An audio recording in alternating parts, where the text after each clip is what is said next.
Hello friends, welcome back to my channel. ఈరోజు మన వీడియోలో రాయలసీమ స్పెషల్ ఉగ్గాని రెసిపీ. దీనిని కొంతమంది బొరుగుల ఉప్మా అని కూడా అంటారు. ఈ రెసిపీ చాలా ఈజీగా త్వరగా రెడీ చేసుకోవచ్చు.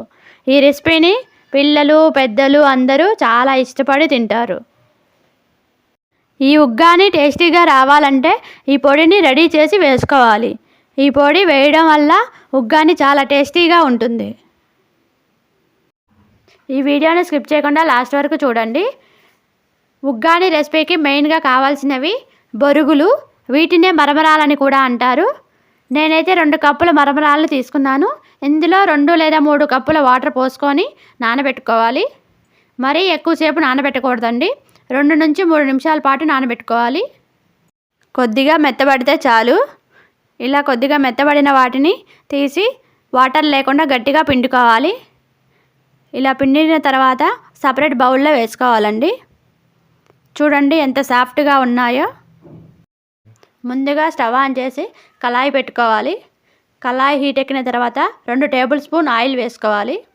ఆయిల్ కొద్దిగా హీట్ ఎక్కిన తర్వాత కొద్దిగా తాలింపు గింజలు, కొంచెం జీలకర్ర, కొద్దిగా కరివేపాకు, ముందుగా కట్ చేసి పెట్టుకున్న 2 లేదా 3 పచ్చిమిర్చి వేసుకోవాలి.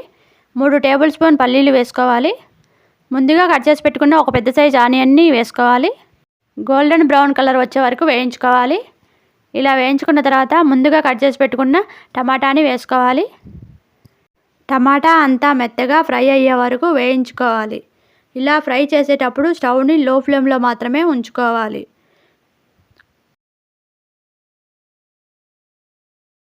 కొద్దిగా పసుపు వేసుకోవాలి. అంతే, కొంచెం సాల్ట్ వేసుకోవాలి. సాల్ట్ వేయడం వల్ల త్వరగా ఫ్రై అవుతుంది. ఇలా కలుపుకొని మూత పెట్టి మెత్తగా అయ్యే వరకు ఉడికించుకోవాలి.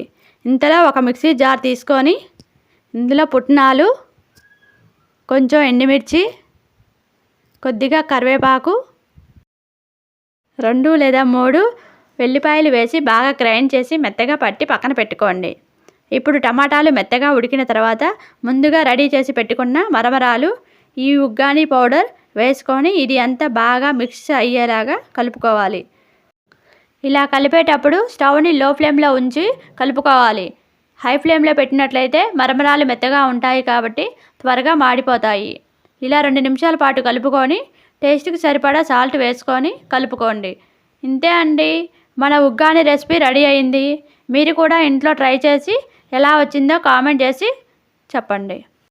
ఈ ఉగ్గాని ఇంకా టేస్టీగా ఉండాలి అంటే 2 టేబుల్ స్పూన్ నిమ్మరసం వేసి బాగా మిక్స్ అయ్యేలా కలుపుకోండి. మా వీడియో నచ్చితే లైక్ చేయండి. ఇప్పటివరకు సబ్స్క్రైబ్ చేయని వాళ్ళంటే సబ్స్క్రైబ్ చేయండి.